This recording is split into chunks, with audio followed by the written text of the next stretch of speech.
Welcome to the One Life, One Chance podcast. I'm your host, Toby Morse. Today, I have a special guest sitting in my kitchen. He's a friend of mine. He was a legend. He's a hero for me growing up. Still a hero of mine. And welcome to the podcast, ladies and gentlemen, Mr. Steve Caballero. Hello, Toby. So stoked to be here. Welcome to be here in my kitchen. So there's a bunch of stuff I want to talk to you about, but I also like to talk about the beginnings to where you are now. What I'm doing is I'm interviewing people that inspire me to see what inspired them. My heroes, my friends. So I want to rewind really, really far back to you growing up. You're born in California, correct? Correct. NorCal, San Jose, California. So how was it growing up for you? Did you have strict parents? How was your household? Were they supportive of you? How'd you do in school? Wow. That's going way back. Way back. I had great parents. Awesome. Great supportive parents. I'm the youngest of 5. Wow. I'm 54, so they're like way older than me. Okay, you're the youngest. That's crazy. So you got brothers and sisters in their 60s? Yeah, three brothers, Wow. one sister. Okay. My oldest brother's around, I want to say 66. Okay. Yeah. Tight family? Not very tight, actually. Okay. No, actually, coming from like a huge family, and being the youngest, I kind of felt like an only child, only because my next brother above me was like 5 years older. Okay. So as I don't really even remember childhood too much. You're like the black sheep. Pretty much. I just remember like my dad leaving our house at age 11 and just kind of growing up with my mom. Okay. So your mom raised everybody. She pretty much raised me from 11 until I left the house around age 22. Wow. Yeah. Anybody else in your family members into skateboarding or anything?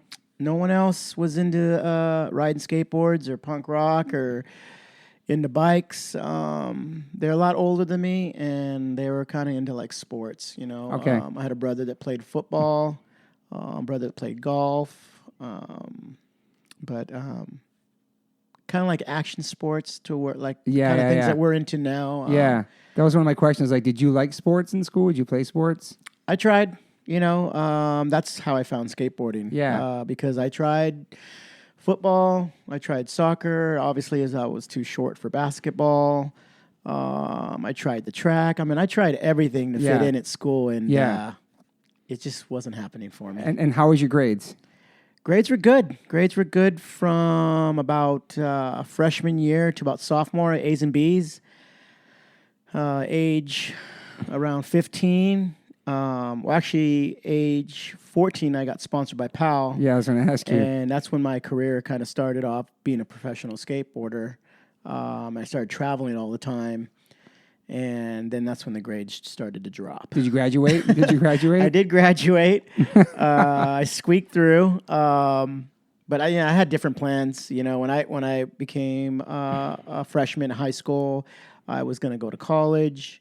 I was going to go into the electronics field. Okay. I was really excited. I was really ready to fit in. But you were focused, though, too. Like, you had goals. Yeah. That was my goals. And then skateboarding took over and took all those dreams away. So what was your first exposure to skateboarding?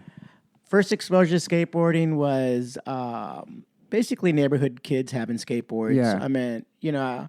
That was kind of the thing. Playing outside was huge back in the day. Yeah, man. No phones, you played outside. Yeah. You watched TV. I watched a lot of TV. Yeah. I was explaining that to a friend earlier. Man, I watched TV shows in the mornings. I watched cartoons after school. Yeah. I was Saturday morning cartoons, Saturday night creature features. I was born in the 70s. Yeah. TV was huge back then. But so were icons, and one of those icons was Evel Knievel for me.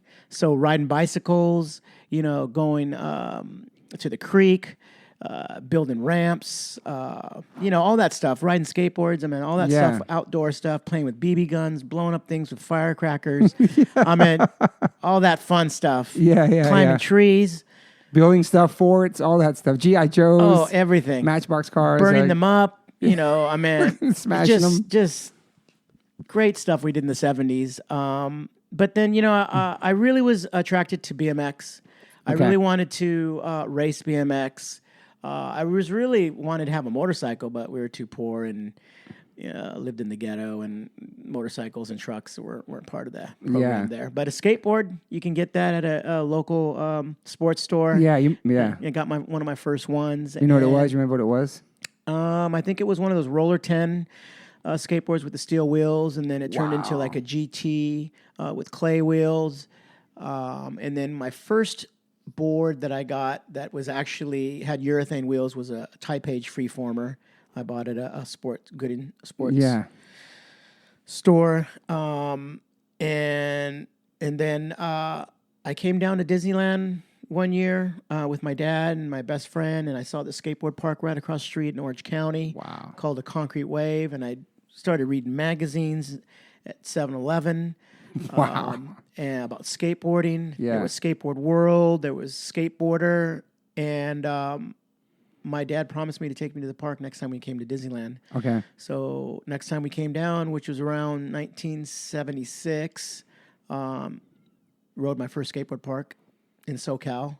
Fell in love with it. Yeah. Came home, build ramps, just try to follow the guidelines of the skateboard magazines. Yeah. And then that's all we had. Yeah. That's all we had. There was no Internet. video. Mm-hmm. I mean, it was like Super 8 film if you had a camera that you could shoot stuff.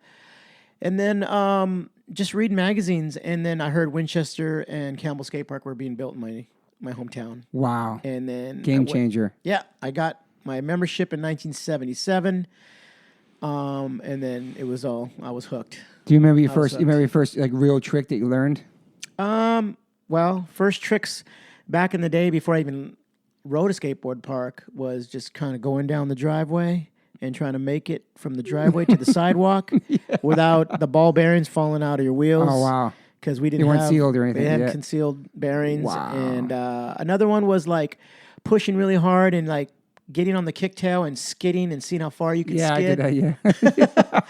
It was fun stuff. It was innocent. There was no tricks. Yeah. I learned how to do a kick turn on a bank ramp. Didn't even go front side yet. It was just all backside. Backside, yeah. And that that was my introduction. Yeah. Yeah. And then was music soon after? Because I felt like back there and like the music and the skateboarding was pretty hand in hand. Well, where music comes in is I was born and raised on the east side of San Jose, and was strictly black, strictly Mexican oriented areas. If there was any Caucasian white people there, there was a small group, and we basically called those guys the stoners. Okay. Because they'd hang out in the quad, smoking their cigarettes, and we knew they were getting high. Yeah. It was just they were called the stoners. Okay. And back then, the music preference back then was like soul, disco, R&B, Did you like it that stuff wasn't hip too? hop back then. No, it wasn't. No. Before Grandmaster Flash. And all that. Yeah. Yeah. But I loved it. I mean, it was just part of my culture. Yeah. And I was just like, oh yeah, the stoners, they listen to rock and roll, And Do you feel like you appreciate that music more now when you get older though, like the Stones and all the stuff they were listening to back then? So I feel like I did in age.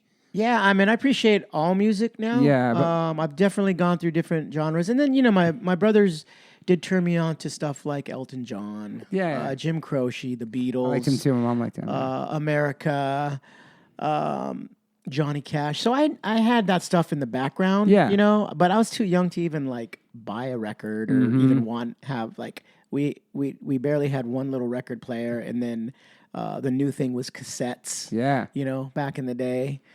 Do you remember what your first one was? Well, I'll tell you what my first cassette was, because I'm getting into the story about how my life changed through skateboarding and how music changed. Yeah. So I was not into rock and roll at all. Not into rock, nothing. I go to the skateboard park, and then all of a sudden, everyone's listening to AC/DC, Cheap Trick, Aerosmith. So, when you're young and you're impressionable, what do you want? You want to be a skateboarder? What are they listening to? What are skateboarders listening to? Exactly. Rock. Yeah. So I come home, I'm like, Mom, we're going to Tower Records. Can I use my brother's cassette player because I want to buy some tapes? She's like, what do you want to buy? I want to buy AC/DC, Cheap Trick, and Aerosmith. Yeah. And she's like tripping out, like, oh, mijo, why do you want to listen to rock like that music now? I'm like, because that's what skateboarders listen to. Exactly. And then so skateboarding was into rock and roll, the Cars, Van Halen, all that stuff, AC/DC. And then as it started getting into skateboarding and hanging out at parks and stuff, I could see the musical interest started turning to like new wave. Okay. We started hearing like stuff like Gary Newman, stuff like the Cars. Yeah. Blondie. Oingo Boingo. Oingo Boingo, all that stuff. And then all of a sudden, we got the B-52s coming in. We got all of a sudden, like, what's this? The Dead Kennedys, the Ramones, the Sex Pistols. What? Misfits, Sex Pistols. yeah. Misfits weren't there yet. I'm gonna get to that short later. This was early 70s, late 70s. Okay. And then so around 1980, I was 15 and I'm listening to the Ramones and Dead Kennedys, and then I started going to shows with my buddies because then the park closed in around 1981, and I started going to shows with my friends Gavin and Corey from the skate park, and we'd go. One of my very first shows was at a place called Briner Hall in Campbell, San Jose, and I went to go see Black Flag. Wow! But they never showed up. Oh, so it was just the local bands there. And then we started going to the city, started going to On Broadway, Mabuhay Gardens, Tool and Die, and that's when I started getting introduced to a lot of punk rock bands, and then here's TSOL, the Circle Jerks, Dead Kennedys. Started getting to hardcore, hardcore bands, and then I was turning on to like Midwest hardcore, that one compilation, the Master Tape.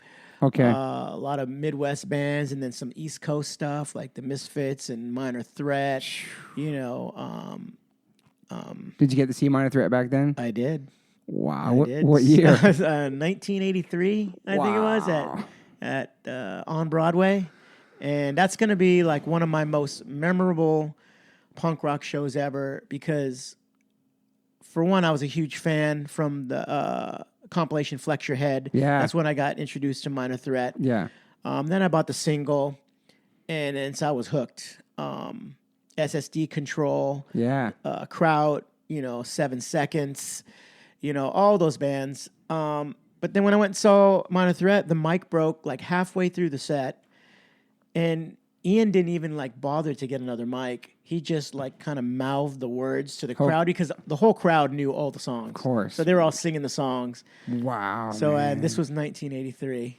But I didn't get to meet Ian until around 1984, a year after, when I played a skate rock show with the Big Boys and Aggression and JFA in LA, and Ian was backstage, and then I finally got to meet him there. Were you like? It seems like like you never really got involved with like drugs and stuff like that too. Like the people around you were doing back then too. I can't say I wasn't involved in drugs. I dabbled a little bit here and there. I smoked pot, over the years, and drank a little bit as well. Got into, I think I had my first beer right around Animal Chin, 1986. First one, wow. Yeah. I think it was a Coors or something super light. Like I was just. How old were you then? Let's see, 86. I don't know. Let's see. I graduated 82. I was 18. So 20s or something. Yeah. Yeah, almost 20. No, yeah. Let's see. I'm trying to do math here. It's all right. It's in the early 20s or something. So you went pro at 14. I was 22, actually. 22, your first drink. Yeah. Wow. And you started so young, too. So you go pro at 14. Who'd you sign, like, your first sponsor? Like, what was your first? First sponsor was actually a skateboard park. Okay. 1978, I rode for Campbell Skate Park.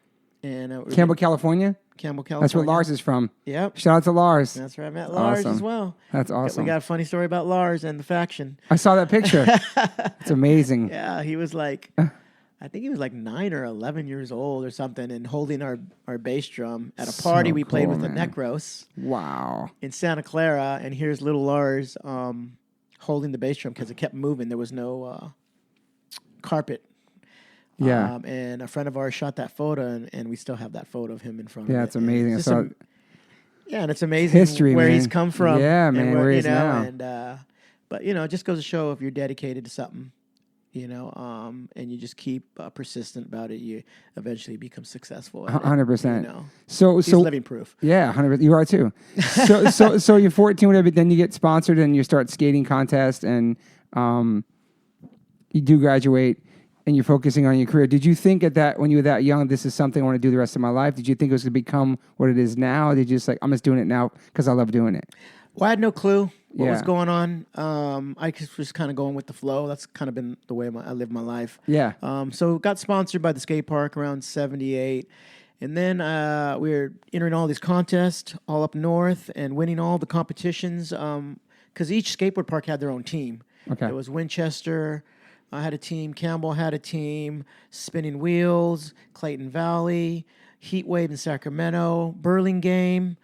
So we all compete on this little circuit, and then since we were like the number one team from NorCal, we traveled down to SoCal, where we entered a national contest at Escondido, and that was in '79, and that's where I first met Stacy Peralta. Okay, he was a judge there along with Steve Caballero, who were both rode for GNS. After the competition, Stacy comes up to me and my teammate from Campbell.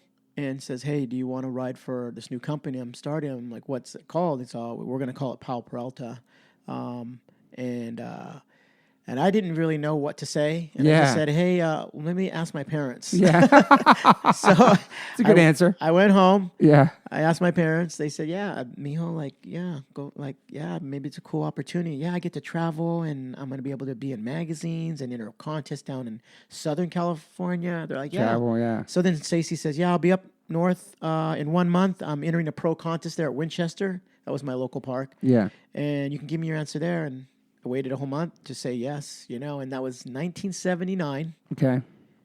And this is probably one of the coolest things about my career is I still ride for Powell Peralta. It's insane, man. I didn't want to do the math on that. That's a lot of years, man. Yeah. And the funny thing about what you said about... That says a lot about you. It says a lot about them. It says a lot about, being people that long. Well, it's a relationship. Yeah.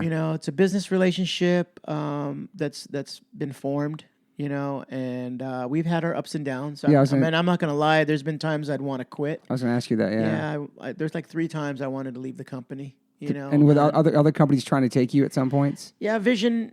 Brad Dorfman had an idea of wanting to sponsor me, and also the guys at NHS at Santa Cruz. Okay. But their offers weren't as good as what I had, so I just thought, I'll just work my differences out with Powell. And I ended up doing that, and I'm so glad I did because, I have a track record of being one of the only skateboarders to be sponsored by the same company for his whole career. That's insane, man. And I plan to stick with them as long as I can and finish that career out. Yeah. But I have a funny story about what you're saying about what I wanted to do. You know, and at age 18, I'd already been sponsored by Powell for maybe 4 years. And I remember a friend of mine saying, "Okay, you're 18, 21's coming around the corner, what are you going to do after with your life?" Your life. And I'm like, "What do you mean?" He's like, "You're not going to be skating after 21. No one has a career in skateboarding after 21. I'm like, "Shoot, I don't know, man. I'm just going to just go with the flow." Exactly. So 54 years old. Wow, later. Man. Were you nervous though coming around 21? Were there people Not at all. Yeah. 21, it was my prime. I was going to say that. It was popping.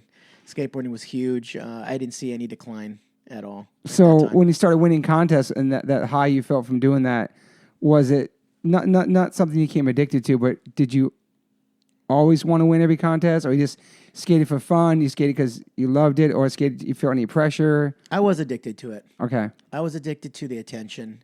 I was addicted to the prize you got from it. I mean, the way you were to prove yourself in skateboarding back in the day was through competition. Yeah. It wasn't about going out shooting photos and appearing in the magazine. It was how well you did. Yeah. And if you did well, you were compensated. You know, you got a trophy. When you turned pro, you got money. If you win all these pro contests, people were really attracted to you and who you were. And back then, it was like you got your pro model. Yeah. And then you would make money off that. So I got my first model in 1981. And I got my first check that month, and it was like $300. Wow. And at 16 years old, I made $300 one month. And then the next month, it was $500. And then the next month after that was another $500. And the next month after that was $1,000. Wow. And it just started growing. And by the time, okay, so that was in 1981. By 1986, we had established Powell Peralta, the Bones Brigade, selling skateboards all over the world. Worldwide. I got a check one month in 1986 for $15,000. Wow. That's a lot. 1 month. That's insane. So that was like over $250,000 I made that year. Wow. And I was getting $1 a board. You sold so many Could boards. you imagine if I got $2 a board? Man. That would have been $500,000. That's George. That's crazy. He was selling so many boards, man. Yeah, and so, and so was Tony Hawk. Were you living at home then still? Still, by 86, not living at home. Okay. I moved out at age 22. I was, it was about to. I was making a lot of money and saving. I saved over $100,000 in the bank at age 22. Wow. And that was paying my mom's rent and all the utilities and everything, and just taking care of her. Yeah. Because I was the only one living there. Yeah. I had a ramp in the backyard. I had started a band called The Faction. Yeah. So we practiced there. So I was taking care of her. I was living at home. She was stoked. But then age 22, I wanted my own place. Yeah. And I had $100,000 in the bank, and I'm like, I'm buying a house. So, I put down a down payment on a house. Wow. Yeah, so That's crazy. Things were amazing. And then 1990 came around. Before that, the Caballero, though, what year did you create that? Oh, the Caballero was a signature trick I invented, which is also... was called the Fakie 360 Ollie. That was around 1980. I had worked on a trick. I could already do these tricks called Fakie Ollies in the pool. Yeah. And I saw a friend of mine his name was Robert the Fly Schifflett. He's a pro skateboarder for Tunnel. He used to do these RB slides where you slide fakie and then you come across the flat bottom and then do a fakie 360 kick turn, like around tile all the time. Yeah. And then I saw one time he kind of went a little too hard, pumped on the transition and hit the coping and flailed in the air. And I looked at that and I'm like, oh my goodness, I wonder if that can be done. Like I saw the vision of that, me doing that. So by visualizing that and then just attempting it and trying it over and over and over for a month, I finally completed the whole turn and landed all the way around. Wow. And then I remember calling Stacy on the phone. And this was in the middle of the Gold Cup series that we were entering. This is my rookie year as a pro. Okay. And things were happening so fast back then. Tricks were being invented like every month. Okay. From different people. And so that was the thing was like, I learned all the tricks that could be done, in 1980. And the next thing is like, you start thinking outside the box. Like, what else can be done? What else can be done? Yeah. So you start trying to invent your own tricks. And I brought that trick to Marina Del Rey, which is Josue's local. Yeah, he talked about that. Yeah, yeah, and his dad was the manager there. Yeah. So I brought the trick there and introduced it, and actually didn't do very well at that contest. Okay. And I think I ended up getting 11th place or something because I fell. And then I had another month to master it, and then I brought it to Upland at Pipeline Skate Park, and then won the contest with the Fakie 360 Ollie. Wow. And later on, through the intelligence report, this little zine that Stacy made for the Bones Brigade to promote them, he coined it the Caballero. Amazing. And then 3 years later, I think it was Kevin Staub and Tony Hawk were skating, and they could both do Caballeros. Dog stinks. And then I think my dog farted. Ladies and gentlemen. I'm sorry. Go ahead. Yeah. Go ahead. And then so they did a half of my trick, and it was a fakie ollie to 180 to fakie back, and they just kind of coined it the half cab. They were doing half of my trick. So really, the trick is called the half stob. After Kevin Staub. Amazing. But they named it the half cab. Awesome. So I know you mentioned the Faction a few minutes ago, which is an amazing band. So that started in the prime of your career too, correct? Like in the prime of your skateboarding? You started a band. Yep, started a band in 1982. Yeah. And like I said, 1980, 81, got into punk rock, and I started going to shows. Yeah. And I remember going to this like local record store and seeing all these 45s on the wall, and I saw this 145, and I'm like, hey, there's a guy on a skateboard, and their band's sitting on the coping. What is a JFA? Yeah. What's it? Jodie Foster's Army. What kind of name is that for a band? Jodie Foster's Army. Yeah. Beach blanket bomb. Yes. So I bought the 45 and I dug the songs. They were sick. They were full hardcore punk rock. But the thing I loved about it is they were skateboarders. Yeah. And they were just skateboarders playing music. I'm like, man, Gavin, we need to start a band, man. This is cool. Were you playing guitar at that time? I wasn't playing anything. Wow. Okay. Nothing. I was like, I just picked up a bass. Picked up the guitar at first. Took one guitar lesson and this sucks. Okay. First of all, I don't want to play chords. Yeah. And this is not when I listen to punk rock. I don't want to learn how to do a chord. Can you show me a bar chord? Yeah. And then I just felt it was just too difficult. So I just picked up a bass and started learning bass on my own in my room, all by myself, and got together with some guys at the skate park. And there was a drummer that played drums. So we practiced at his house, and then his brother ended up becoming the singer. He was terrible, but we still used him because he was his brother. And then we had a couple guitar players come in, and then all of a sudden we started practicing at my house. And I ended up kicking out the singer, which then the drummer left, and then I found another guy that skated at my house to play drums, but he really wanted to play guitar. That was Adam. Okay. So we got a drummer. He ended up playing guitar. Adam did, and then I played bass, and then we found Gavin to be our singer. Yeah. And that's Gavin and Corey. We're brothers and that used to hang out at Winchester. And we just started playing. And I remember being in the studio up at Tom Mallon's place in San Francisco, recording our first 45 called Yesterday Is Gone. Yeah. We formed 1982 on Halloween. We named our band The Faction. 6 months later, I'm in the studio recording. Never been in the studio. Record a 45, and then it just kind of took off from there. We just started producing our own music. Records. Yeah. One record paid for another one, and then another one. Then we made an album, and then we made another album, and we just kind of just kept recycling it. And in that, I made my own skate zines that covered the skate scene and punk rock music, scene. Yeah, it's I called it Skate Punk. Awesome. Skate Punk Mag. That's and awesome. then in the magazine, I was like printing my own T-shirts and selling them through the magazine, the zine, and then I was like making my own skimboards because I was into skimboarding. Damn. And you were pro, and you're killing it. Yeah, and just doing traveling, just doing all the stuff, and just living life, man. Just enjoying, the things around me and what drove me, and that was skateboarding and punk rock. Yeah, and what do you think it was that connected you to punk rock? Like it didn't connect you to rock and roll. Like you went into the rock and roll and the punk really. Well, skateboarding connected me to it. Yeah, because skateboarders listen to punk rock, which made it the music. It's like whatever. It's like whatever the skateboarders are into. Yeah, whatever's popular, that's what kind of takes over. Yeah, obviously metal.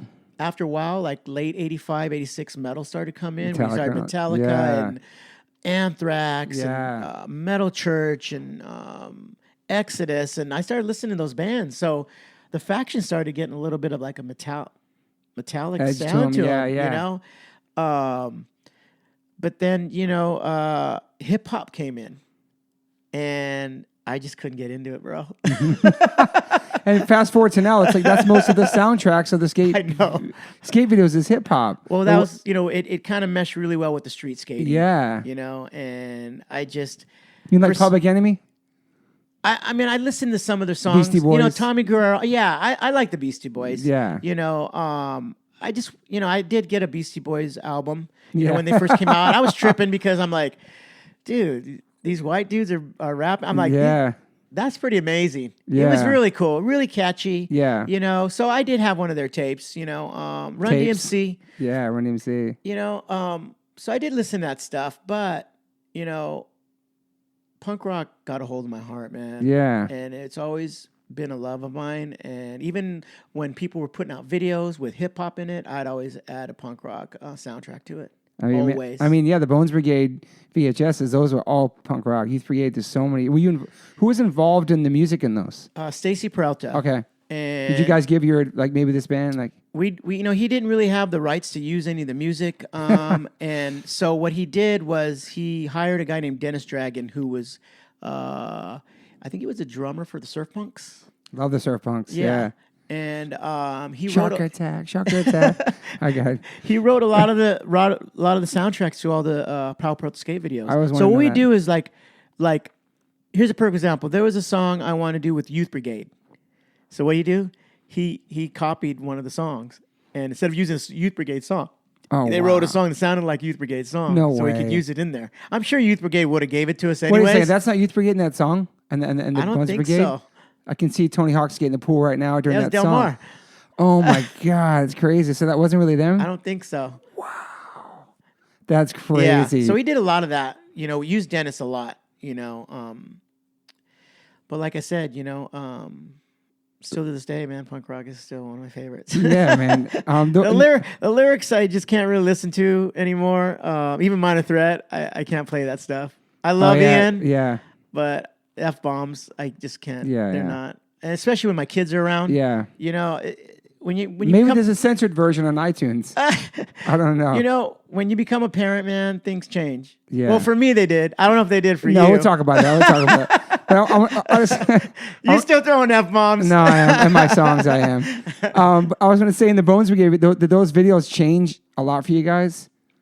They did. They changed who we are, who we were in the industry and the public eye. They made us really famous. Because we went from a magazine just reading to actually a video and see personalities, because we never saw that in the magazines. It just progressed the industry, progressed the sport. It got people to see skateboarding quicker and abroad. You know, back in the day when it was just magazines, I mean, people in Europe couldn't get a magazine until 6 months later. Yeah, so we were already 6 months advanced before they even see. Oh, look at this new trick, rock and roll. And we're already doing airs. Yeah, we're doing airs. Yeah. Wait, look at this air. We're already doing Miller flips. Wow. You know? Yeah. Look at this fake Yali. You know, I already had the Caballero. And now it's like I landed a trick. I'm filming it. I'm putting it online right now. Exactly. 6 months. It's amazing. Wow, man. Yeah, you can film. The technology is so incredible and so advanced that, like you said, you know, I'll film something right now and they can see it in China in a second. I know. You know, all the way across the world. So imagine waiting 6 months to get that. That's crazy. So those videos came out, and those videos just like put you guys, rock star status, kind of, right? Like just everywhere. It did, man. It really Global. put us on a whole new level. And I meet people today that were brought up in the 80s, and it's still heartfelt to them. Like when they meet me now, they're like in their 40s, in their 50s, and I can look and I see them look at me, and their wives get all like giddy because they're like, dude, I've never seen my husband like act like a little kid like that. Yeah. So it's cool, man. You know, and which brings me to a story about like being in the band. You know, I remember for the longest time, I was trying to get Gavin, our singer, to do some reunion shows, and he was just not down for it. I mean, it took years. We broke up in 1989, and I couldn't get him to play another show until 2000. What was the reason you broke up? We didn't like our guitar player. Okay. We love him now. Yeah. We love him now, and he's in the band. People change. Yeah. We just weren't stoked on him, Okay. and you know what? And it wasn't just him. We weren't stoked on the scene. Okay. Yeah. The scene sucked because skinheads were involved, and they suck. It got violent. It got really violent. They were just they were just killing their own scene. I mean, the music was for them, you know, but they hated everybody. Yeah. You know, and it's just like, dude, we're in this all together. We're having a good time. You know, I don't care if you want to shave your head, you know, and look like what you do. Yeah. That's fine. Yeah. But, you know, it's not what our message is about. Like, it doesn't be bummed that like the jocks or something, or, you know, the guys that actually hate punk rock. Yeah. or what's happening in the world, but not in your own scene. Yeah, I never understood that either. So I remember like in like 1985 where like I go to a show and we're playing a show with Social Distortion. And I remember, I think it was Lars that came up to me. He's like, hey, because he was friends with a bunch of the skinheads. And he's like, hey, Cab, I just want to let you know that some skinheads are here and they want to kick your ass. Oops, sorry, I said ass. That's okay. Really? And I'm like, you? I'm like, why do they want to beat me up? They don't like you, dude. I'm like, no way. Okay. Oh, I know why. Anyways, so I was like, okay, I'll be ready for that. And then they actually ended up like were spitting on us, and I remember Gavin. Faction? Yeah, I remember Gavin flipping them off. There's video of it. And then like I think we quit after 6 songs, and then we were just like over it. We're like, you know what? The scene's lame. You know, we just want to have fun. Yeah. You know, so 1989. 85, we broke up. We got back together 89 for like 1 year with Jeff Kendall. Wow. On guitar. Awesome. Because we still didn't like our guitar player. Okay. So we got him. And then from 1989 to 2000, I could not get Gavin to play another show and convince him. And it was funny. It was Lars that had Gavin come and play and sing some Faction songs at like I think it was a soccer game, like an earthquake soccer game, where Rancid was playing, and Gavin sang and got a taste of like, oh, this is pretty cool. Awesome. But Gavin was like, he's like, dude, I wrote those songs when I was 17. Like, no one wants to hear those songs. Mm-hmm. And I had to convince Gavin. I go, Gavin, do you know that every 40-year-old, 50-year-old person that comes in there, and as soon as we hit that first note and hear you start singing, those guys are 16 again. Exactly. 100%. They want to hear those 100%. Songs they were brought up with. Yeah. So don't feel embarrassed. Like, you don't think that way anymore. Yeah, people care. People care. It's their childhood, soundtrack to their childhood. You can't get rid of that. Mm-hmm. You know? Like, don't be embarrassed of where you came from. Yeah. Did you, before that happened, did you see yourself trying to become a full-time musician, or was it just always just for fun? You focused on skateboarding? It's always been for fun. Yeah. You know, there was a point one time, I was in a band called Soda in 1993 to 95. No, 94. And it's a band that I just put together. It was a female singer, a pop punk band. We played on the Warped Tour twice. Awesome. I remember No Use for a Name was looking for a guitar player. And their bass player, who produced our CD for the Soda, said, hey, I just want to put this in your ear. It'd be kind of cool if you joined the band. We need another guitar player. Wow. And I'm like, and I just started Soda. And I wanted this to grow and build. Yeah. And I was like, man, I have a choice to join No Use for a Name. And go on tour for months and do all this. And I'm like, do I really want to do that? Like, I can't do that to the band. Like, I'm a professional skateboarder. I can't just take off for, months and go on tour. And these guys were touring a lot. Yeah. So I turned it down. That's nice they thought about you, though. That's really awesome. No, I was really stoked. I was honored, flattered. But and they ended up getting an even better guitar player, better singer, and that was Chris Schifflett, who now plays for the Foo Fighters. Yeah, amazing. Who I also did a podcast for just recently. He has a podcast, Shout out to Chris Schifflett. He's awesome, man. I was stoked when that happened for him, too, man. He's a great dude. I was happy he got into the Foo Fighters. Yeah, amazing. So, so the music thing has always been just kind of a fun side deal. Yeah, like when it was over, you're like, what am I going to do now? You love playing music, so like that time in between, we start other bands. Yeah. I was in a band called Odd Man Out after the Faction. After the Faction was a band called Shovelhead, and then Soda, and then we reformed the Faction, and we've been playing. Yeah, and who coined that term skate rock? I want to say Thrasher Magazine. Okay. Mofo. Because those were game changers, those compilations, man. Those are incredible compilations. Yeah, they are the ones that wanted to put together this collective of skateboarders who played music. And if you listen to the very first skate rock tape from Thrasher, I think it was 1983 maybe. Yeah, I think so. All the music's different. I mean, there's a lot of different varieties of it. And that's what we were trying to share. I was like, this is not punk rock. This is not rock. This is not new wave. This is skate rock. I love that, though. I love those tapes and the shirts. And it was cool. The Big Boys, Aggression, you guys, JFA, McRad. Yeah, I mean, that was the punk rock part. But then there was, other bands like the Black Athletes. I remember that, what was another one? I forget, but there was a variety of types of music. I mean, obviously the core of it was punk. Yeah. But there was other different types of sounding. So let's get to 1990. You said a lot of things changed with skateboarding because I remember like it stopped for all of a sudden it was like nobody skating ramps. Right, it went to street. Street skating, man. Like it took over. But you were street skating too, though. Well, I was forced to. Okay. There was no. Hey, when there's no ramps in your hometown to even skate or skate parks. Yeah. There was no public parks. Yeah. Why did that happen? You think? Why did it just change? Like just happened with the time. It's just the way life is, man. Things come and go. Yeah. Nothing lasts forever. End of the era. Yeah. Yeah, and just things just they lose their their spark. Like relationships. Yeah. You got to keep working at it. True. So I have this relationship with skateboarding I've been working at for a long time, and we battle a lot. Yeah, you take breaks from each other. Yeah. Timeouts. Yep. But obviously skateboarding's won this battle because I'm still in it. Yeah, so where were you with that in your career when that happened? When it took a turn for that? Like, there was no more ramps, now it's a street. And you're a pro, you've been skating your whole life. Well, everybody left, everyone had to leave Powell Peralta. Even Stacy left, which it turned into Powell Skateboards. When they had to leave because the ramps and stuff were gone? It was just skateboarding was dying. Okay. It was dead. Okay. I don't know if you watched the Bones Brigade autobiography. It's about a decade. It's from 1980 to 1990. The 10 years that happened within the Powell Peralta and the Bones Brigade and our relationship and what we built and everything. And then after 1990, you don't know what happened. It's true. Well, until now, a lot of stuff happened. Okay. Hawk left. McGill left. Lance Mountain left.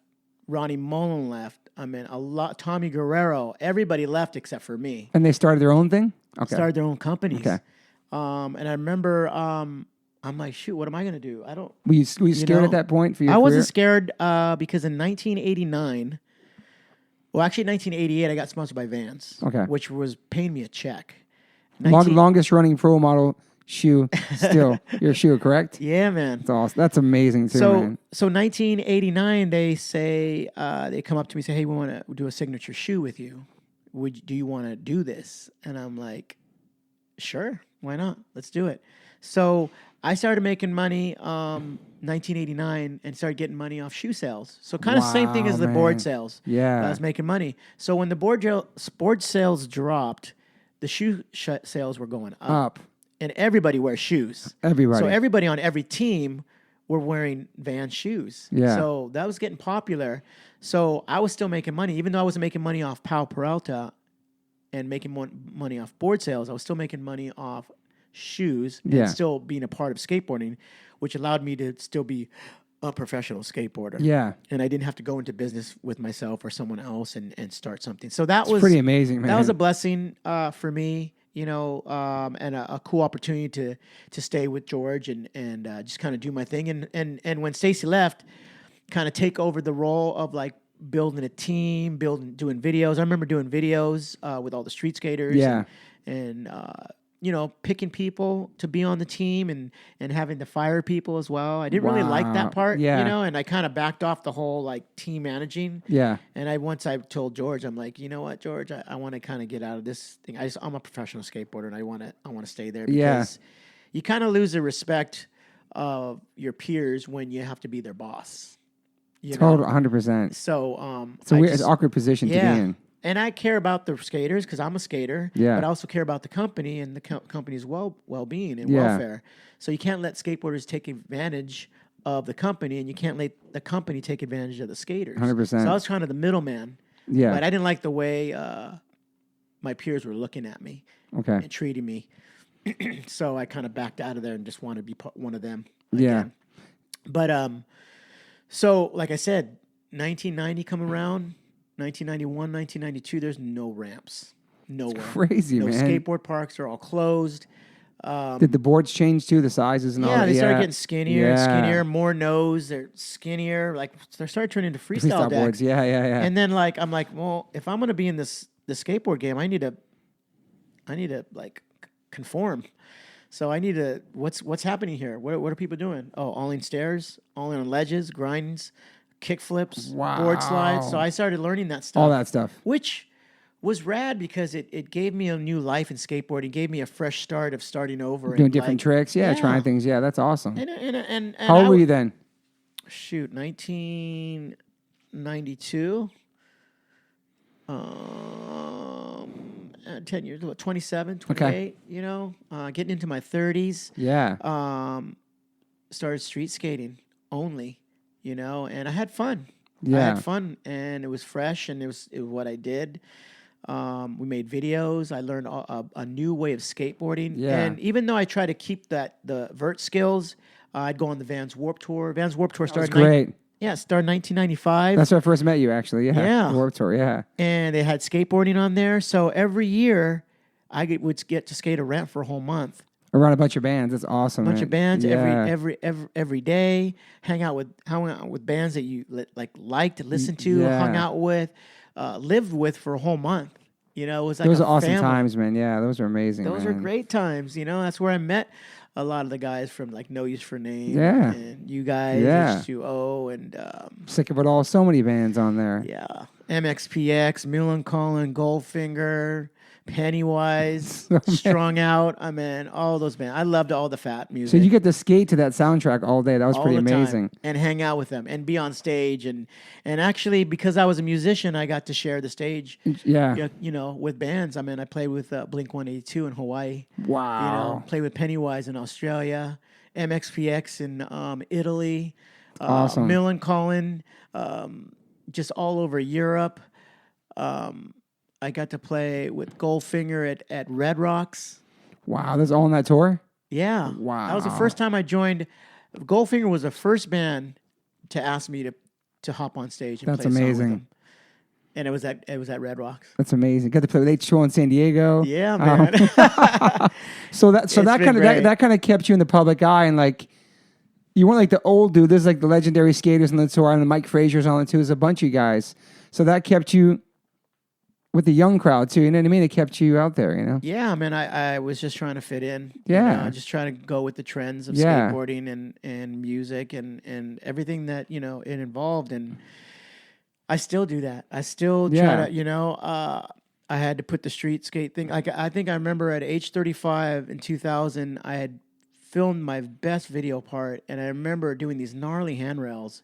And I'm 35 years old, and I'm trying to slide 17-stair handrails and try to board slide. I try to board slide this 9-stair handrail that had a kink that curved 20 feet that went down 13 more stairs, and I ate poop. Wow. There's video of it. I want to see that, There's video of it. And, that's insane. Then that was the third slam I took. I took another slam in Puerto Rico where I tried to board slide this 11-stair, and I didn't ollie onto it and fell and hit my head. And then I tried to shoot this I rode for Crux Trucks at that time. I tried to shoot an ad for them, doing a 50-50 down this 11-stair handrail, and I made it once, and then the photographer's all, "Hey, can we shoot it again, long lens?" I got it fisheye. I'm like, "Sure." I got to do it again, and I went too fast, and I overamped, and I landed halfway down and slipped out and hit my head. Damn. So after that third slam in 2000, age 35, I'm like, I'm too old for this. I don't need any. I got nothing to prove. Nothing to prove. I got nothing to prove. You know that song. I know that song. You wrote it. Yes, I know. So you were done. Nothing to prove. Nothing to lose. I'm done with this. I'm done. I was done. Yeah. At age 35, I'm not. No more street skating. No more street skating. But no more doing big stuff. Yeah. And then all of a sudden, bowl skating started happening again. So I just what brought that back, you think? I have no idea. Skate parks were being built all over, and they were having bowl contests, and so I started skating pools again, and started skating ramps. And pools are the original things you probably skated in the first place, right? Yeah, pretty much. Yeah. Back to the 80s, man. Back to when I first started. So that's where I felt comfortable. Start putting pads back on, and then the whole thing you don't do something for a while, you lose it. Yeah. So it's crazy. Nobody wears pads now. The kids are all skating in bowls with just jeans on, sliding on their bats. It's insane. So insane.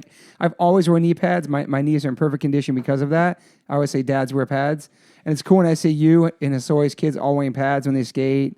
It's awesome because that's super important. People don't think about that. helmets. You know what I mean? Like, it's super important. What was like your gnarliest bail? Like the worst you ever got hurt? I would say the worst I ever got hurt that took me out the longest was a broken ankle. Okay. And that was in 1991. That's not even that bad for like everything you've done. And it wasn't even like a bad crack too. It was I didn't even have surgery. Wow. It was hairline fractures. 1991, I remember doing a trick where it's called a tail grab varial on like a 12-foot vert ramp. And I remember throwing it in and I wanted to land it. I just threw it in. It was sketchy. And my foot rolled off the front of it, which rolled my ankle, which broke it, the foot and the ankle. And so in 1991, I was in a cast. I was out for like 6 weeks, and then I had to rehab for probably another 6 weeks. That's pretty good for the run you had, though. Yeah, man. I mean, I wore my pads all the time, you know. Yeah. And because of my style and the way I skate, I'm a very cautious skateboarder, so I don't just go for stuff, you know. So if you ever see me practicing and you're wondering why I'm bailing so much, it's because I don't land stuff until it's perfect. And I think that tributes to my style and the way because people like you say, "Oh man, you're so smooth. You make it look so easy." I go, if you look at my sweatshirt or my shirt and it's all sweaty, soaky, you know, it's not easy for me. Mm-hmm. I'm like pouring sweat. Yeah. You know, so I'm working hard for this. Yeah, for sure. You know, you look at Josue, the guy never sweats. Talking about somebody who makes it look easy. Yeah. You guys met super young too, you two, right? Yeah, I met him. Because I think you got signed at 14. 1979. Wow, man. I've known Josue since 79. Marina Del Rey Skate Park. I remember he was just like a little kid. He had to be like 8 or 9 years old. Little kid with super long hair. I'm like, damn, that chick's pretty good. And he's like, oh, it's a boy? Well, look at his hair. He's got hair down his butt. Like, it was like super long. I'm like, kid's pretty good, man. And he rips these little brown bowls they had, these real tiny bowls that were like maybe 3-4 feet high. And he would skate them like he would skate pools, like vertical. Mm-hmm. And I go, man, once this kid takes these things to the pool, just right up the hill there. Yeah. It's a 10-foot bowl. This guy's going to be amazing. And sure enough. Was he a lot younger than you? I came back 6 months later. Shredding, yeah, he's like 4 years younger. Okay. And he's doing all the same stuff that he did in the little tiny brown bowls in a 10-foot bowl now. And blasting. And with great style. Insane style, too. And we picked him up. He was on the Bones Brigade. That's crazy. Nobody really talks about that. Yeah. The Gold Cup Series, 1980, he was an amateur skateboarder for the Bones Brigade. He's got wearing a Bones Brigade T-shirt. I think he's riding in an Alan Gelfin model. There's photos of it. That's amazing. And I think he lasted maybe 6 months, maybe 4 months, and then he quit. Then he did his own thing. Yeah. I think he got offered a better deal and maybe a Churn Pro aboard. So that's super young, too, like 14 or 15 like you. Right? Or no? No, he was young. He was younger then. Wow. Yeah. Because I was, in 1980, I was 15, and he's 14. Okay. He was 11. That's crazy, man. Yeah. So what do you think it's been, not just your motivation, your passion, obviously your passion in skateboarding, but you've come so far in such a long time. Obviously you're a dad, you have kids, you're still skateboarding, you're in your 50s, you're an amazing artist. Like what do you think's helped you come this far besides believing in yourself? I know your parents seemed like they're open-minded. They believed in you. They didn't pressure you to like do this, go to college, be in the military. Like they let you kind of be you. So that's awesome. So what do you think helped you go this far besides your talents? Like inside, you know what I mean? Like never giving up, never trying. I'm not really quitting, but thinking about it, but like really believing in yourself. I think what attributes to that is just being very wise at a young age and knowing that you work super hard for something. You have dreams. Yeah. And I know you dream something that you can see that would be cool if that happened to me. Yeah. Happened for me. Yeah. And I just learned at a very young age, you work super hard at something over and over. And that's what skateboarding taught me. Yeah. Because skateboarding is not an easy thing to do. It's not. And it takes repetitive work and getting hurt, like falling again, sure, and getting hurt, and also something that you promote a lot, positive mental attitude, and just always thinking positive about everything, and believe in yourself and knowing I can do this if I just work super hard. There's nothing can hold me back, and like skateboarding taught me that. So I learned at a very young age, if I work super hard at something and I fail, then succeed, I know that if you fail, that's not over. You know, that you can just continue till you get it right. And it's just doing it over and over and figuring it out. It's like men, you know, boys, they love puzzles. They love challenges. They love figuring things out. Yeah. You know, and skateboarding is one of those things you got to figure it out. Yeah. You know, everyone may look different doing it, but there's always a technique. And you got to figure out what your technique is to get to that, you know, that goal that you're setting for yourself. You know, so every time, you know, I want to learn something new, I just got to put in my mind, this is what I want to do. And I tell myself, I'm going to do this and be positive and just be aggressively like confident. Yeah. You know, but without having like a cocky attitude, attitude about it. It's trying to you seem to stay humble. You stayed humble this whole time, it seems. I didn't know you back then. I looked up to you in the magazines, and when I met you when I was a kid, you're always awesome. But like you seem like you stayed humble, head on your shoulders, and well, you got to. I mean, and but you maneuvered too through everything, all the bold BS, and you made it to where you are now with maneuvering through the skateboard industry, everything like. Well, that says a lot about you. Thank you, man. It's a lot about your thought process and how you take things in, and like. My mind's always going. Like you think maybe I'm focused on you right now, but I'm thinking about your next move. I'm thinking about where I got to go in about 15 minutes. Or you know, or who I got to call. No, But I'm a multitasker. Always thinking. Yeah, that's great. I'm a multitasker, and I think about stuff at night. I think about stuff in my dreams. I think about stuff in the morning. I think about stuff when I'm driving my car. You write stuff down a lot. Ideas. Yeah, I do actually on my phone. Yeah, me too. Yeah, I have no planners. Yeah, but you know, my mind's always going, you know, and it helps me try to, it's like chess. I love the game chess because you can't just focus on one thing. You got to focus on the whole board. Yeah. And then you got to focus on the person you're playing with and what's their next move. Mm-hmm. You got to be one step ahead of them. Yeah. And that's how the world is. You got to be one step ahead of the world if you want to succeed. 100%. And if you're going to play a game, don't play to lose. You play to win. True. When I enter a contest, I don't enter a contest to lose. Yeah. I want to win because I want to do the best I can, and all the hard work I put into it, you know, I want to shine that day and be like, you know, it wasn't a waste of time. Yeah. You know, what I did helped me out. And you know, it's not always going to go perfectly because we're not perfect people. No. We make mistakes. A lot of things our decisions are based on emotions, not truth. 100%. You know, I try to base everything, my life, around truth. I like that. Not about my emotions, how I feel, because feelings can be wrong, you know? It's true. And later on, you're like, oh, maybe that thought wasn't right, you know? Maybe you know. And also I like stepping out of the box. You know, I grew up as a very shy dude, you know, and through skateboarding, through fame, you know, helped me come out of my shell. Yeah. You know, and I know most people in this world are in shells. Most people have anxieties. Most people have fears. And that's why that's why alcohol is so popular. 100%. You know, and if whatever, I went to a Christian Bible study a few months ago. Mm-hmm. And I was talking to them about, I didn't even know what I was going to say because I don't like to have this message that I want to speak to these guys because these guys speak from the heart when you speak. Speak from the heart always, you know. And these guys wanted to hear my life. They want to hear how God's affected it. They wanted to hear where I'm going, what I'm doing. I told them, you know what? I don't even know what God has planned for me right now. My life's just beginning right now. Yeah.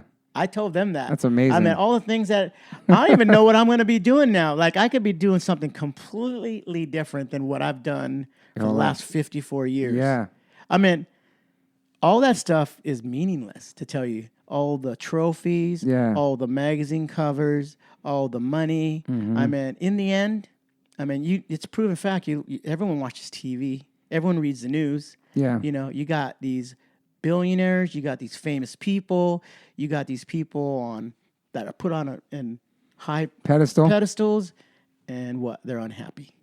100%. You got man. a lot of suicides. Doesn't make you happy, man. Dude, all these famous musicians committing suicide. Drugs and depression. Yeah, and man. It's sad, yeah. So all that stuff, you think that they're living these great lives. People think money, success, and fame is the end of all ends. This is what they need. It's not. It's not at all, man. At all. It's fun. And health is wealth. It makes the world. Yeah, your health. Mentally, physically. Yeah, it makes the world go round. And we definitely have to work to live. I mean, you got to pay for stuff. Yeah, right?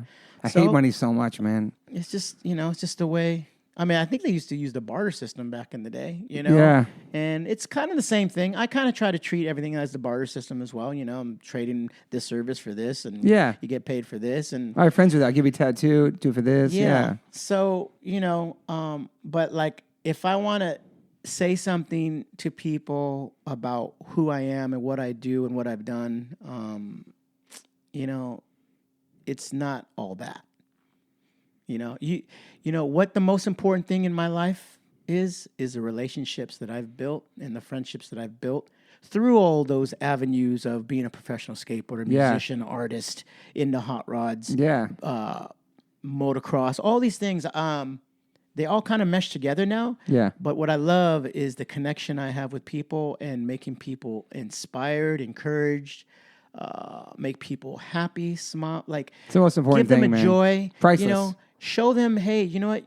You're more than that McDonald's job. You're more than working at Target. You're more than having a high-end brand, or you're more than a famous singer or a famous actor. Yeah. I agree with that. We are limitless at what we can do. Mm-hmm. So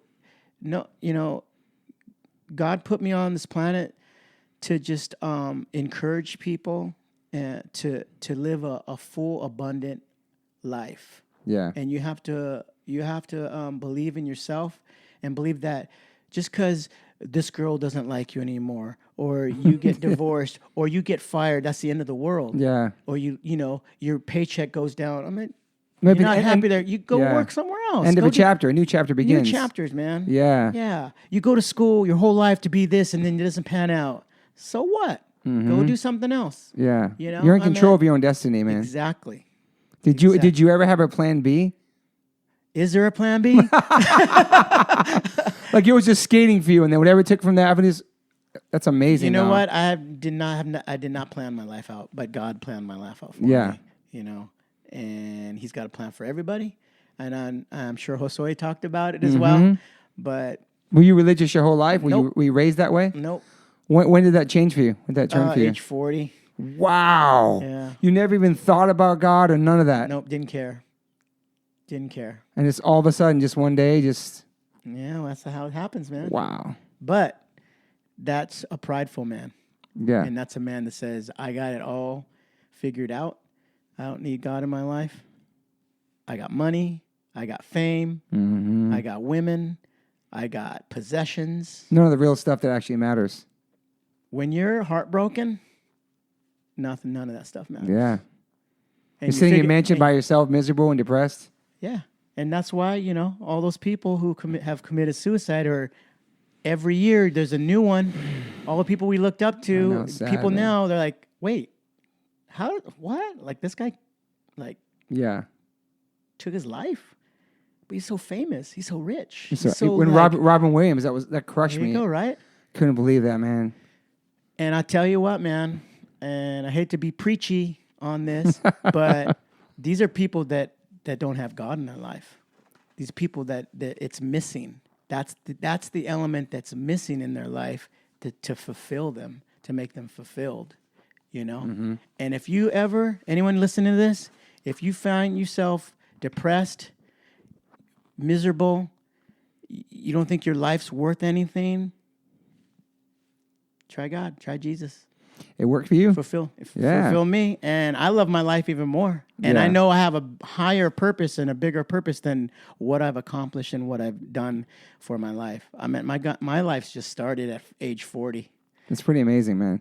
I'm stoked. Bottom line is you got to be happy. You know what I mean? It's like you said, it's not about money, riches, and living in a fancy crib or being famous. It's like you got to be happy. None of that matters. It's not real life. No, it all goes away as easily as it comes For some, it goes away just as quick. I mean, this world will eat you up and spit you out. Yeah. You know, you work so hard to be this, and you do all the right things to be famous and make all this money, and then make one mistake, and what does the world do to you? You're on Oprah. Yeah, it's over. You're on Oprah. And they love to see you fall, too. The world loves to see you fall, too. Like, people love seeing you so successful. Then when you're at the bottom, like, people just, like, kick you. Yeah. And it's funny. Even when you do get successful, they kick you. Oh, for sure. Jealous haters. Yeah, for sure. So it's a lose-lose. You lose. Yeah. So I'm just telling you, if you're living for the world and for the world to accept you, it's gonna eat you up and spit you out. Yeah. And I found out at age 40 that the only person I want to impress is God. That's all. I don't care what man thinks of me. I don't care what God thinks of me.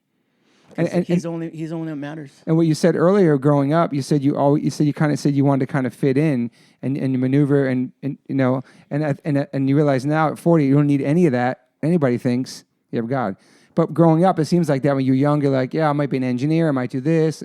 You know what I mean? You're trying to maneuver and figure out like, where do I fit in? But you've been a black sheep since day one. Well, it's not all about just fitting in. It's like what's my purpose here? Yeah, purpose. Yeah. What am I doing here? Yeah. What's really going on? Well, you definitely inspired a lot of people, man. I try, including myself. Just from like being you. You know what I mean? Like nothing else. Well, anyway, I think we talked everything. One of the last questions are you optimistic or pessimistic? But you, my friend, are optimistic. I already know that 100%. and one of the quotes from Napoleon Hill, who created PMA, was what the mind can conceive and believe it can achieve. And you're living proof of that. 100%. Amen. Amen, brother. So Napoleon Hill is that. And then two last random questions were, I know this is going to sound, because it's such a great ending right now with everything we was talking about. I know there's the two kind of silly questions, but they mean something to me. Who brought the Air Jordan into skateboarding? Oh, Stacy Peralta. Really? Because Christian didn't. Yeah, I asked him that yesterday. Okay. Stacy did because he gave us the shoes. Wow. No, see, we were getting shoes from Vans. All through like the 80s. I didn't ride for Vans. Was getting shoes. It's getting laced through up. Stacy. Yeah. Vans was giving shoes to Stacy, which gave to the team. I never had a relationship with Vans until 1988. Wow. Through 1979 to 1985-ish, Vans were getting less and less and less. Around 1985, 86, we're not getting Vans anymore. Oh, okay. Well, let's just try some other shoes. Okay. Oh, hey.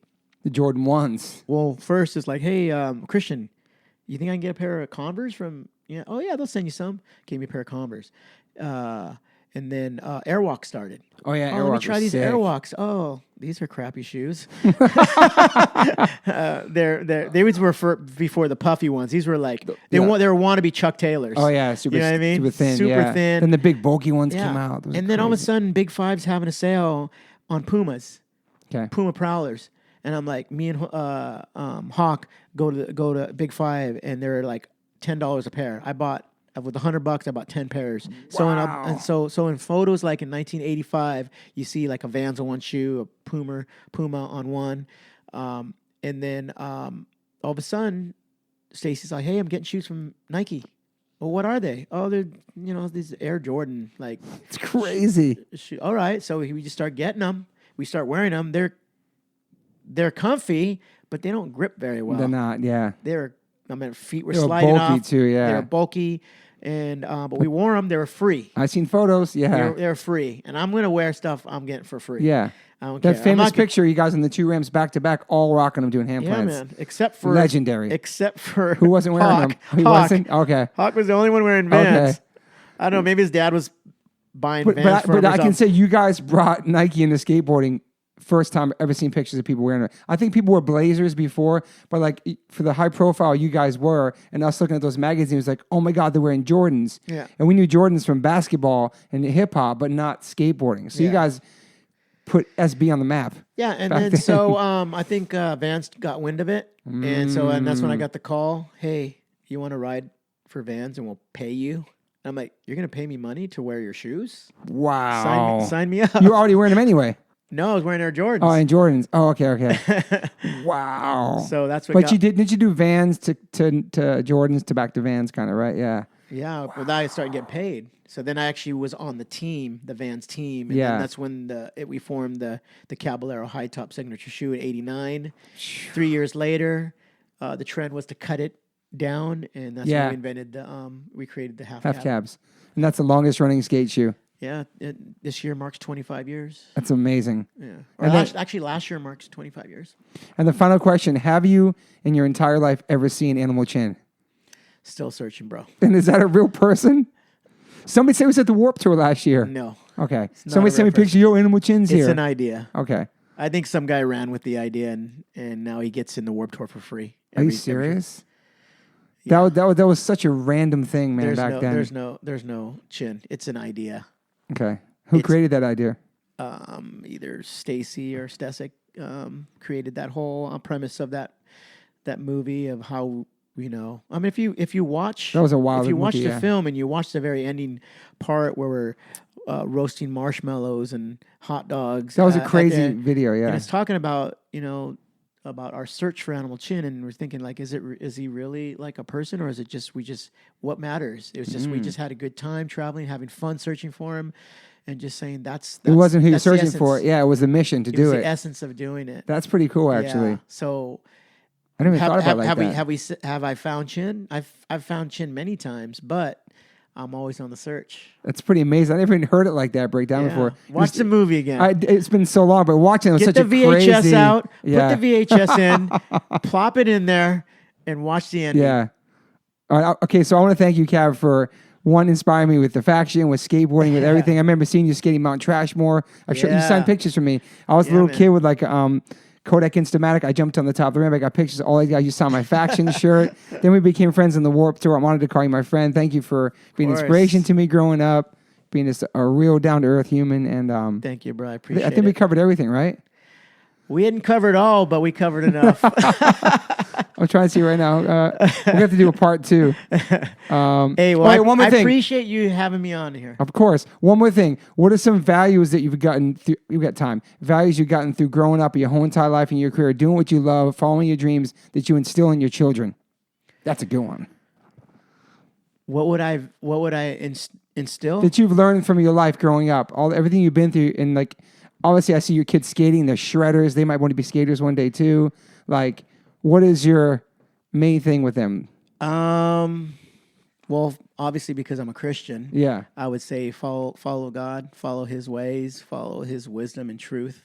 I was thinking about that on the way here driving, and I was thinking, because I try to think of clever posts to post on Instagram to let people know what my faith is, but not be preachy and pushy on it. Yeah.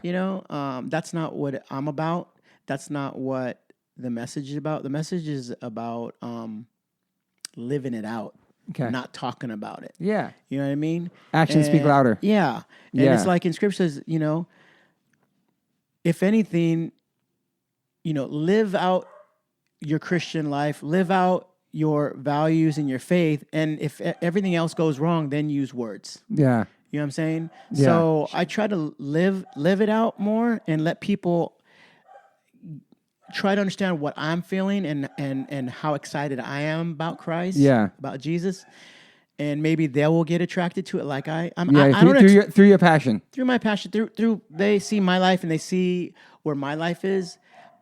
I'd like them to experience that too, because like I want to share everything with the world. Yeah. And I want to share my joy. But you want to be preaching, yeah, with it. And I know it's not for everyone. I know I was in that place. I was agnostic for a while. I was an atheist for a while. So I understand. And I respect that.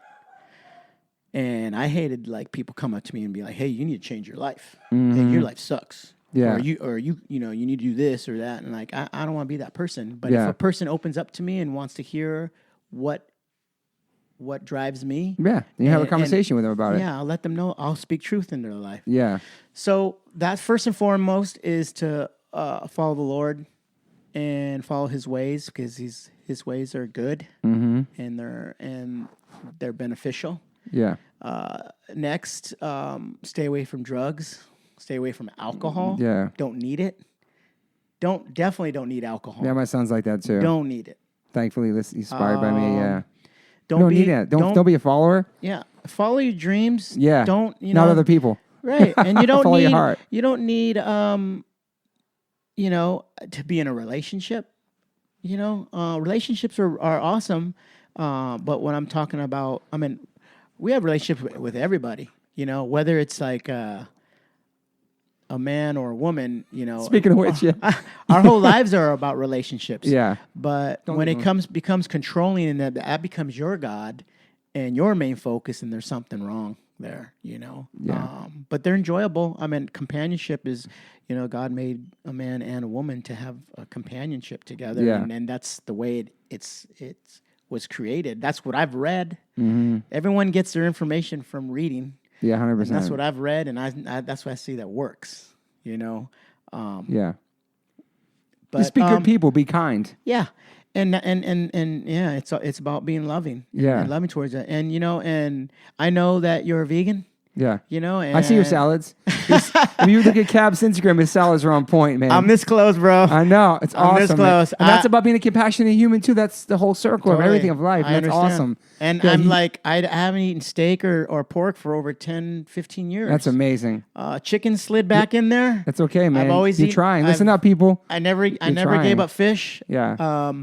But I think it's part of the cycle of life, like just helping everything. It's your season and where your heart is. Yeah. And, just recently, I just started some more people had been talking to me about, because there's a lot of reasons why people don't eat meat.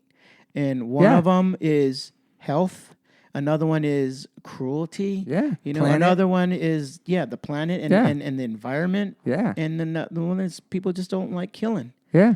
So there's always different reasons why people don't do it. Like, I don't want to be a hypocrite. Yeah. And say one thing and do another. I got friends who love the smell and taste of meat, but they don't like killing animals. So they eat the Impossible Burger because it has that flavor to it. Right. And for me, I don't care why a person's a vegan. It's the fact that they are, it's helping animals. That's all. It's saving lives.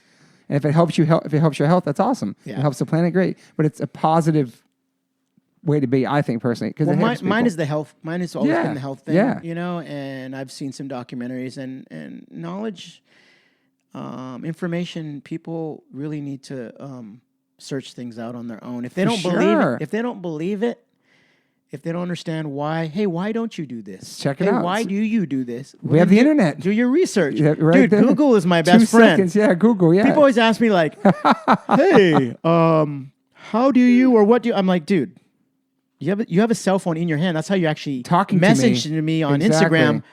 Have you ever heard of Google? Exactly. Any answer you want is on the tip of your fingers. 100%. Don't even ask me the question. I know. Just do the work yourself. The one I like is, where do you get your protein from? I'm like, man, it's 2019. That's why I like to post a chart. I like to be teachy, not preachy. I like to hear some information. Pumpkin seeds, bro. Pumpkin seeds. It's the highest one. Yes. It's insane, I love right? pumpkin seeds. I know. I didn't even realize that either until like last year. I but love people don't pumpkin think seeds. about that. As soon as you talk about something vegan, they get scared. But listen, when you start questioning like your own compassion, like you start questioning yourself, man, maybe I shouldn't be eating those. I saw that video. It's pretty harsh. I do that. I contribute to that. Then they start getting like, okay, now I get it. But otherwise, that's where guilt, eat like this. but see, that's where guilt comes in. Yeah. And guilt has a lot to do with the way you live. Yes. If you're not guilty, you ain't making a change. Yeah. And for me, guilt. So people always say, "Oh, you're trying to give me a guilt trip." I meant, well, yeah, because we want you to change. Yeah, I'm just trying to show you the truth. I live a guilt-free life, a compassionate life. I know I'm not hurting anything. I try to do my best. I'm not perfect. Like I say sometimes when you go to the dentist, all the chemicals are in your mouth have been tested on animals. The airplanes have leather seats. My Uber has leather seats. You can't be 100% perfect human, let alone be 100% perfect vegan. It's impossible. Exactly. But if you're just trying and being conscious, that's the best you can do. You're trying. You should know what you're eating and putting in your body. And you should want to be healthy, not just for you, but if you have kids, you want to be young and run around with them. You want to be healthy for I tell my kids one thing. Don't eat something just because it tastes good. Don't let your taste buds dictate your health. Yeah. 100%. That's it. Don't let your taste buds dictate your health. Even though I do, because I love chocolate. Yeah, I love chocolate too. But the thing about it is like all the food that tastes good all around the country, it's cheap. It's like fast food. So that's why people are getting obese. Like people just eating 5 hamburgers a day because it's cheap and it tastes good. but nobody thinks about where it comes from. And that's something that's changing. The world's changing drastically, man. For sure. So I just saw a rad photo of this girl swimming with a huge great white. Really? Touching it. Send And me then that. people thought it was fake. And they were like, I think they were questioning Sonny Garcia, pro surfer. I saw him. He was surfing with the dolphins. That was not real? That was real. That was real. That was insane. But he had shared this photo on Instagram of this girl like was touching a great white. I mean, the great white was 4 times bigger than her. Wow. And she's touching it and petting it. And she said even like, people are like bummed out at me about touching it actually wants to be petted. Yeah, man. Nobody's ever done that. They poking proud or they're scared of it. It's amazing. That's insane. I'm like, you are one brave woman. Oh, it's pretty amazing, goodness. though. I'm like, if I could not even go in the water. No, I'd be scared. Oh my God. You gotta look it up. that. I followed her because I'm like, you're my hero. Like, I want to check it out. Okay. Evel Knievel like tried to jump the Grand Canyon, but you swimming with great whites. Great whites and touching one. Exactly. That's amazing. All right, she's a daredevil. I feel like we should do a part 2 sometime too, just about Let's do it. Food and health and all this. So we covered skateboarding, music, but now it's like I feel like we do a part 2 someday about being parents and life now, how old we are, and food and living and all. That'd be awesome. We will do it. But my wife wants me to go to the bank now. So Cab, thank you so much. Once again, follow Steve Caballero. He's a hero. He's amazing, and he makes really awesome salads, and he's a great dad, and all that. And so appreciate that. Thanks for listening. Thank you for listening. Bye. Take care. Peace. Hey guys, thanks for listening. Please rate, review, subscribe. If you haven't subscribed yet to this podcast, please do that. And whatever platform you are listening to this on, I'm glad you found me. You can rate me and review me on there also. So thank you guys sincerely for the support. I cannot wait for you guys to hear the next one.